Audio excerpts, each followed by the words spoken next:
I've been having a feeling that, in short, I've been a terrible DM, either railroading them or doing stupid things with their backgrounds. They keep saying that they love everything that I do, but my mind keeps telling me that they lied to me to not feel bad. Double question: how do I unveil their lies, or how do I keep out those thoughts?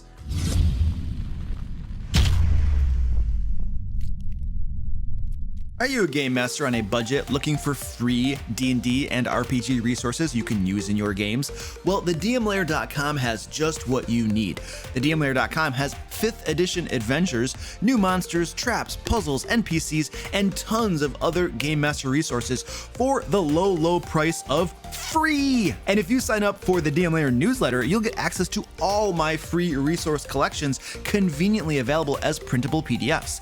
And you'll get discount codes to the DMLair store where you can pick up even more resources. You could just be suffering from self-doubt, you know, where you could be potentially doing a great job, and you just constantly are doubting yourself, and you just feel insecure in your abilities, you know, for whatever reason.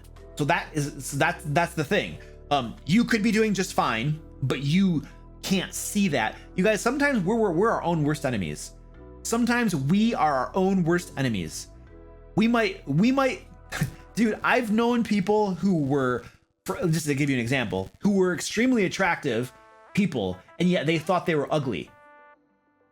We don't always understand, like, sometimes we believe lies about ourselves. We believe lies about what we do. We believe lies about things, you know, and we're our own worst enemies. So first of all, one possibility is that you are doing just fine, and that you just don't believe it and you can't see it and you're doubting yourself. So that's one possibility. So keep that in mind.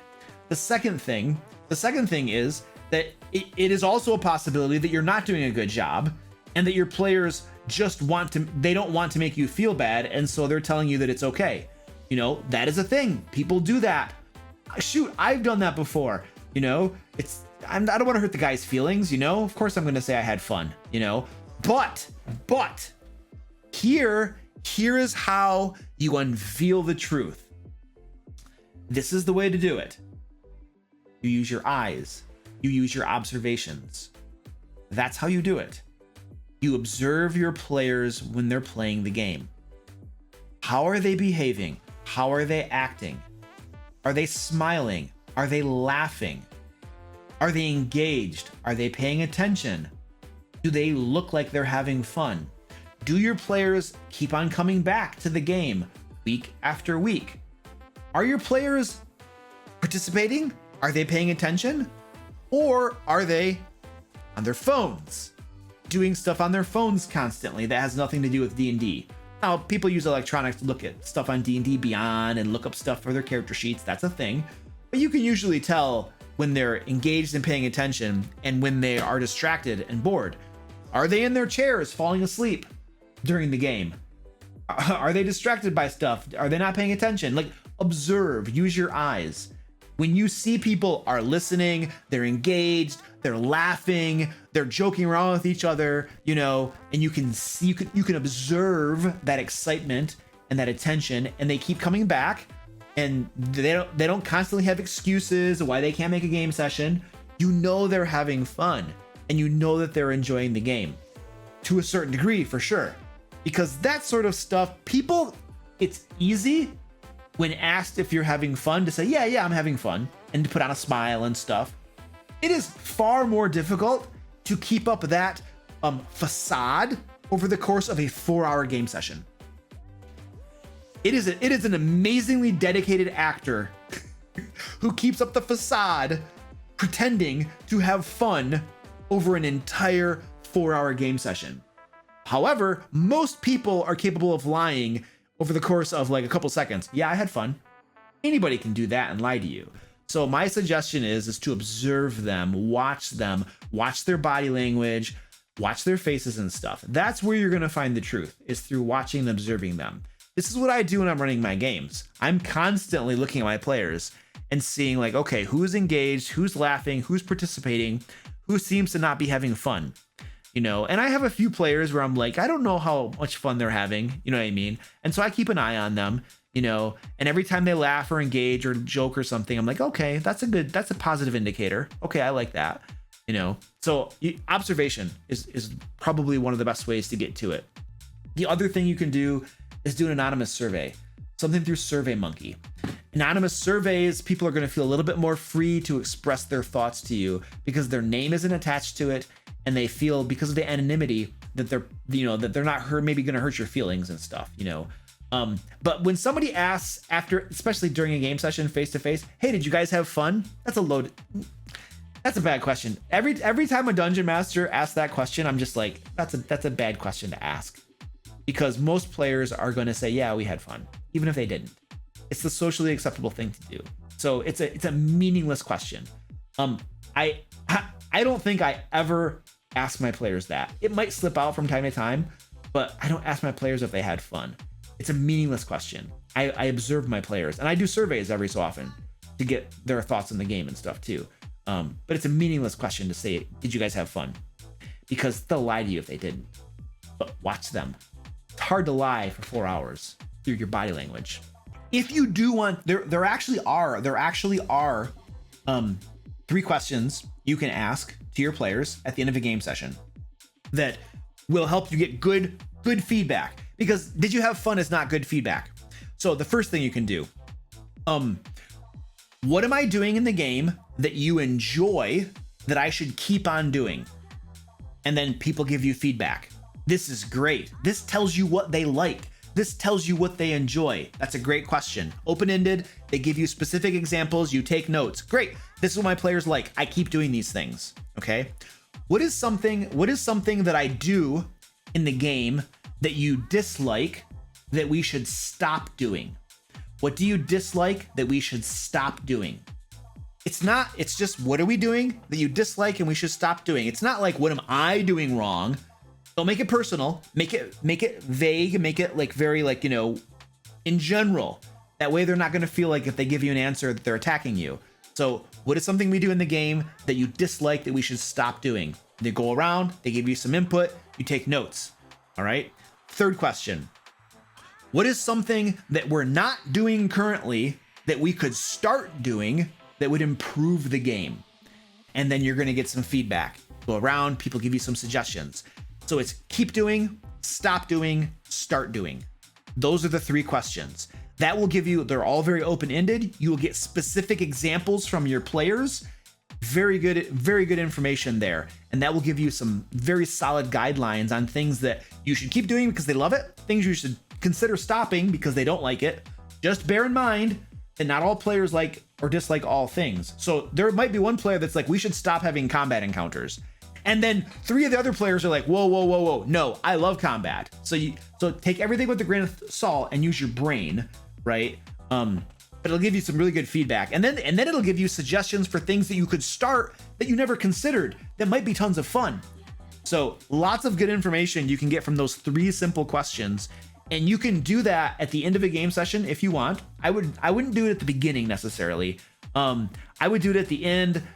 But stop the game early. If you normally go for 4 hours, stop after 3.5 hours.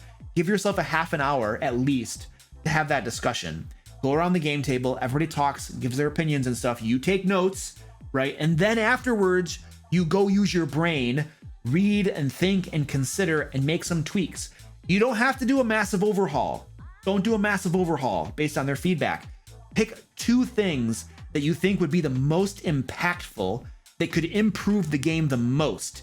And those are your action items. Those are the 2 things that you implement in the next few games to see how things improve. Okay? Don't bite off more than you can chew all in one go.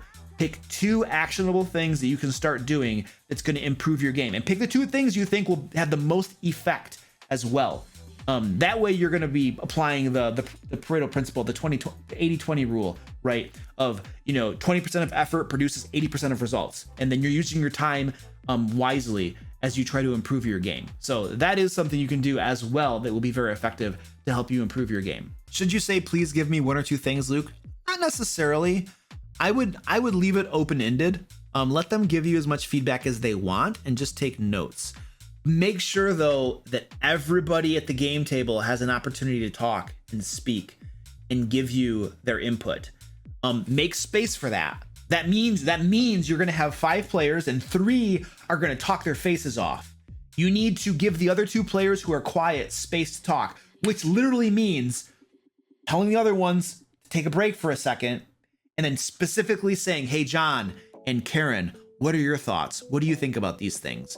If people are being quiet, you're going to need to call them by name and ask them the specific question to get their thoughts. So make sure you're drawing that information out as well. And that's important too. Otherwise, you're going to get drowned out by the talkative players, and the quiet ones either can't get a word in or they feel uncomfortable talking. But a lot of people, when you directly address them so that the other people will stop talking for a second, then you'll get some information from them. My party is about to enter the time-sensitive, trap-filled boss dungeon, severely injured. Well, they're screwed. Due to poor decision-making in their last session. Giving them healing out of nowhere seems cheesy. It's very cheesy. It breaks, what is it called? Your suspension of disbelief is gone. Verisimilitude is gone. Everything is gone. If they just get magical healing out of nowhere, like, you might as well just burn your game to the ground. They will never believe anything anymore. They're just like, oh, we were going into a hopeless situation and we all got magically healed. Like, the divine light came down from on above and we all got healed. It was amazing. They will never fear anything in your game world ever again, or at least they shouldn't, because they're just gonna be like, yeah, we just got magical healing because we needed it.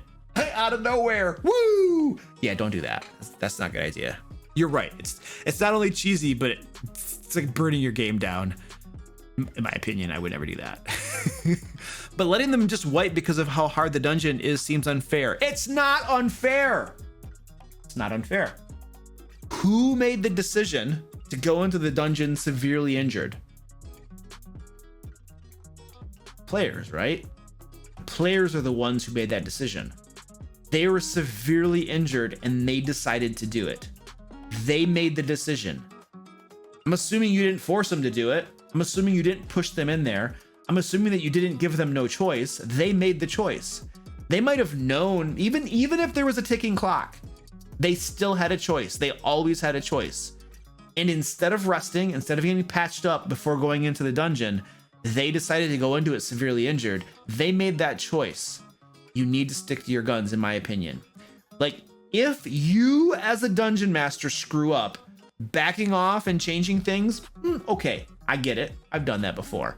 But when the game world is a certain way, if the dungeon is a certain way, and that is the reality of the world, and your players make a critical error, a critical mistake, they should suffer the consequences of that decision.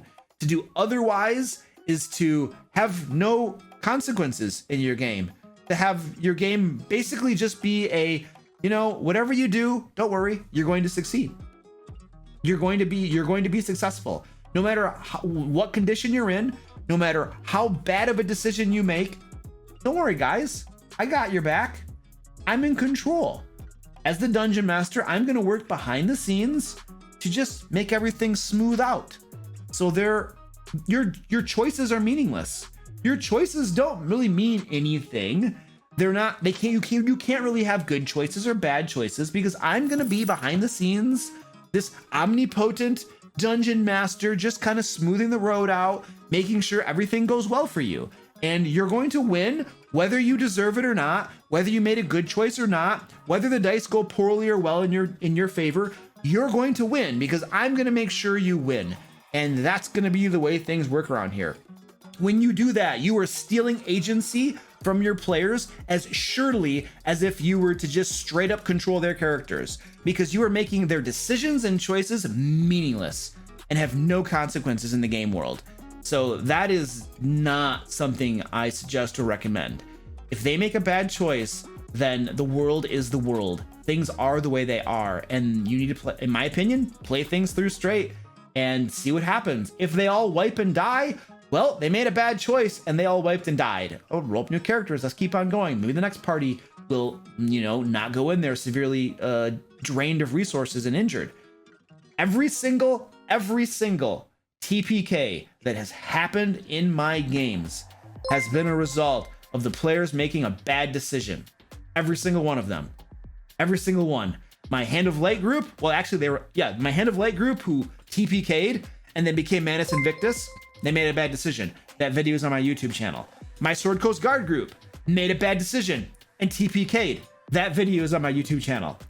My Youngling group made a very bad decision. They TPK'd. That video is on my YouTube channel. I've had 3 TPKs in 5th edition. Every single one has been a result of my players making a bad decision. It wasn't fair or unfair. The world is what it is. The dungeon, the boss, the monsters, they are what they are. If you work behind the scenes and change things so that your players just always seem to come out and win, that's just ripping away their agency. You're tearing away the meaning from their choices, and everything they do becomes meaningless because you're just going to make things work out for them. That is a game that I would never want to play in. I want there to be consequences. I want to know that I might actually die if I do something stupid, or if the dice just go horribly against me, or whatever. You know, that makes the game more exciting and meaningful to me. If you take away those consequences, if you take away meaning from my choices, then I'm just reading a book. You're writing, I suppose. I don't know. Or I'm just sitting in the seat making it warm. So my recommendation is to simply play the dungeon the way it's written and see what happens. If your players are wise or smart, they might realize they're way in over their heads and they might just book it and leave. And then you said that there was a time constraint, a ticking clock, then they fail. Whatever bad thing was going to happen happens, and they fail that adventure.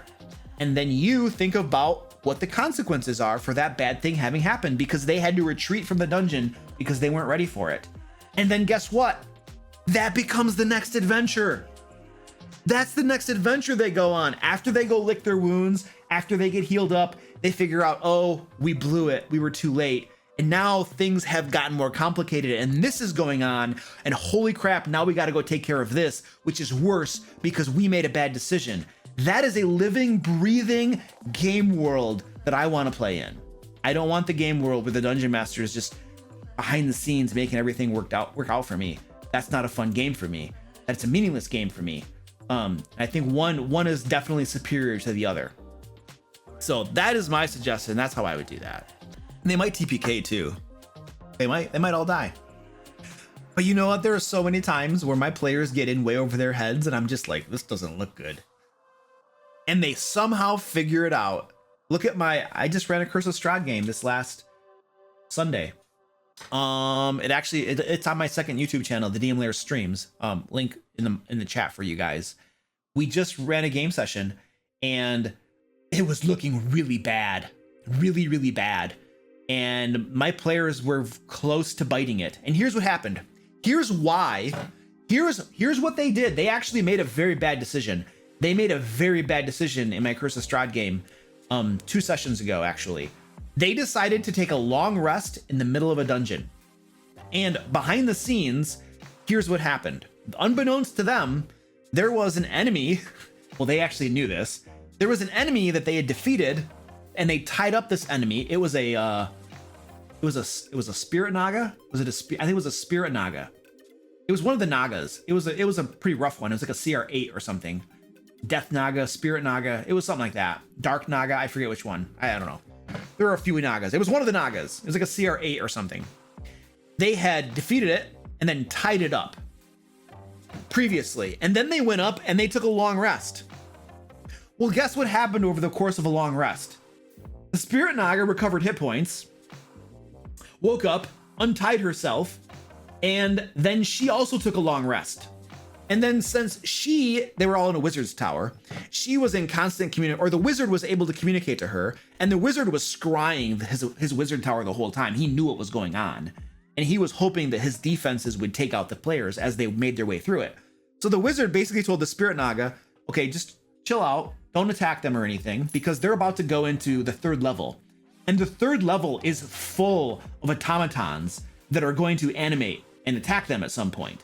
So you hold back, and as soon as the automatons animate and attack them, I want you to come in from the behind and start attacking them and smoking them.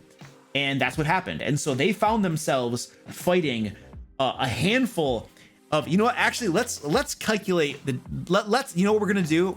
I'm gonna show you how deadly this was. And my players actually won. So we're gonna go to D&D Beyond, and I'm gonna show you exactly what the encounter was. Goodbye. And come on, baby, you can do it. So they were, what level are they? They're level 6. So there were 5 level 6 characters.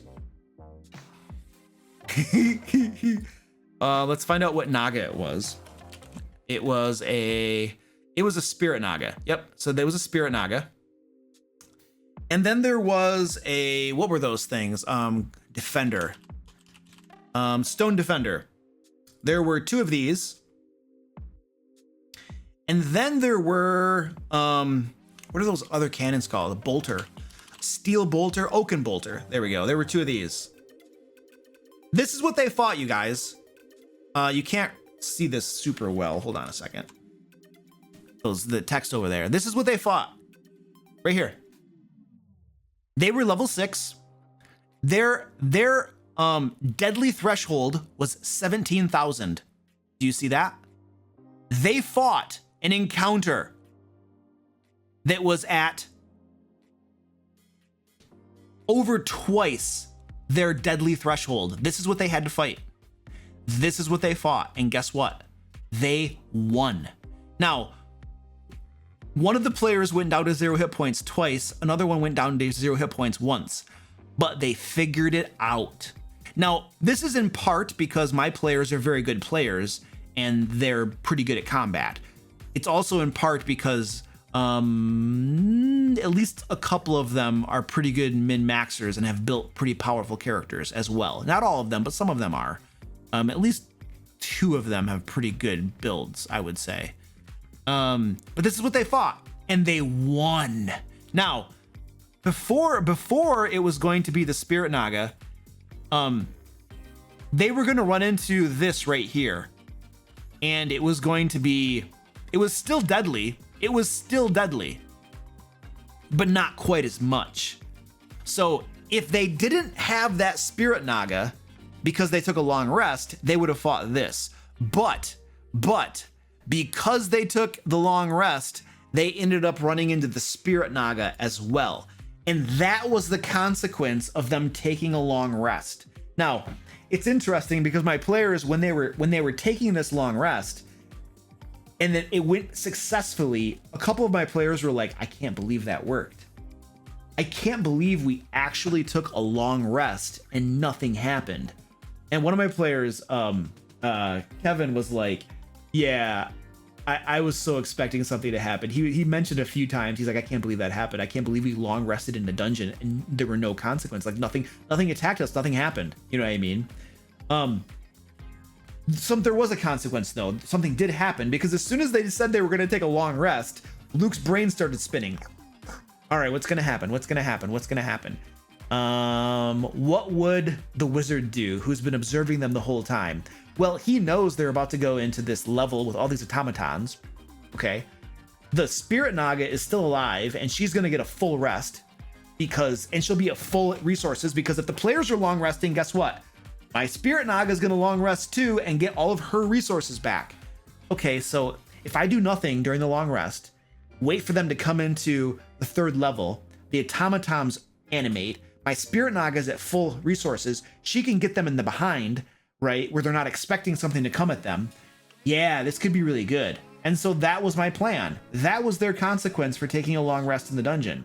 It wasn't that there were no consequences. There was definitely a consequence. The battle got twice as hard. There was also one of my players.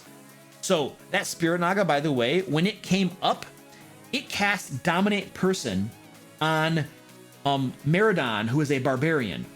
And he does crap tons of damage. He does about 50 points of damage per round. He is a maniac DPSer. It's great. He just spews out DPS. He got dominated. The Spirit Naga told Meridon to kill the other players. And so Meridon was about to go start chopping them to pieces with his axe. If that had happened, it would have been a TPK for sure. They would have just been like gutted and dead. However, One of my other players, Kevin, who plays Stefan, he has a spell called Calm Emotions, and it literally says in there that it suppresses the charmed condition. And so my ruling is that dominate person charms you and then allows the person to control you. And so my ruling was that suppresses that dominate person. As long as he's concentrating on it, it suppresses that spell. And so Meridon was actually able to contribute to the combat. That was clutch. If that wouldn't have worked, they would all be rolling up new characters right now, probably. But that's an example of how players can use their creativity and come out of situations you think are absolutely hopeless. Absolutely hopeless. But here's the other thing.